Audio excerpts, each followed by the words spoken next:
அனைவருக்கும் வணக்கம் மக்களே, வணக்கம். சற்று முன் கிடைத்திருக்கக்கூடிய ஒரு மிக மிக முக்கியமான செய்தி ஒன்று வெளியாகியுள்ளது. சற்று முன் செந்தில் பாலாஜியின் வழக்கில் புதிய திருப்பம், கதறி அழுத செந்தில் பாலாஜி, இது மாதிரி செய்திகள் வெளியாகியிருக்கு.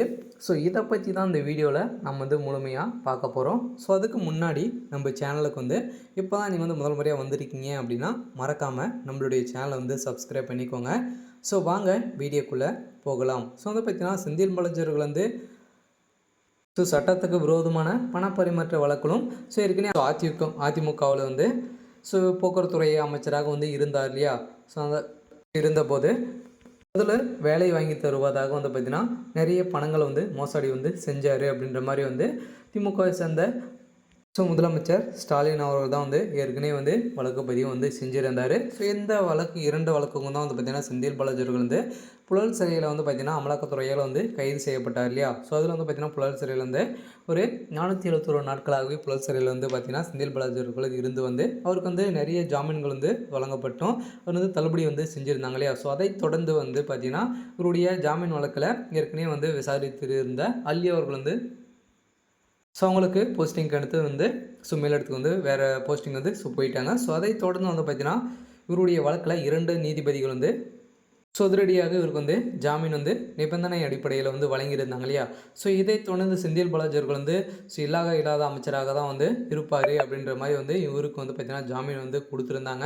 இருந்தாலும் பார்த்திங்கன்னா செந்தில் பாலாஜி அவர்கள் வெளியே இருந்த நிலையில் அவர் 3 நாட்களில் அமைச்சராக பொறுப்பேற்ற நிலையில் அதிரடியாக பார்த்திங்கன்னா அவருடைய வழக்கில் அதிரடியாக மீண்டும் அமலாக்கத்துறை மேல்முறையிட்டு இவருடைய வழக்கில் பார்த்திங்கன்னா மீண்டும் ஜாமீனை ரத்து செய்து இவர் அதிரடியாக மீண்டும் புழல் சிறையில் அடைக்கப்பட்டு இருக்க நிலையெல்லாம். ஸோ ஏற்கனவே பார்த்திங்கன்னா இது ஒரு வாரத்துக்குள்ளே பார்த்திங்கன்னா அவர் ஒரு 2500 கோடிக்கு மேலே பார்த்திங்கன்னா அவர் ஊழல் செஞ்சுருக்காரு. இந்த வழக்கு அமலாக்கத்துறை கண்டுபிடித்த சம்பவம் பெரும் பரபரப்பை ஏற்படுத்தியிருக்கு. ஸோ இந்த அனைத்து பணங்களும் பார்த்திங்கன்னா இப்போ அவருடைய வீட்டில் கூட பார்த்திங்கன்னா அமலாக்கத்துறை சீல் வச்சுருக்காங்க. அவருடைய வீடு அனைத்து இடங்களில் சோதனைகளும் இருக்குல்லையே ஏற்கனவே பாதுகாப்பு மூலமாக தான் இருக்காங்க. ஸோ இருந்தாலும் இவர் ஒரு ஹோட்டலில் தங்கி தான் இருக்கார். அந்த ஹோட்டலில் கிடைக்கப்பட்ட சிசிடிவி கேமரா மூலமாக பார்த்திங்கன்னா வாட்ச் பண்ணி அதிரடியாக வசமாக சிக்கும் சம்பவம் பெரும் பரபரப்பை ஏற்படுத்தியிருக்கு.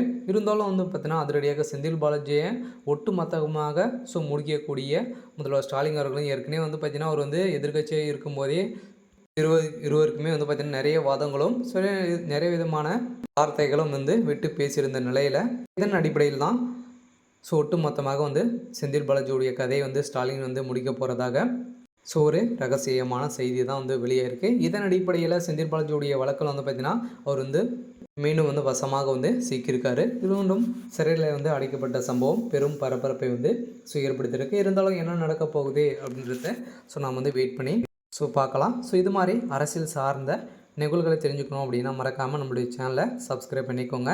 தேங்க்யூ.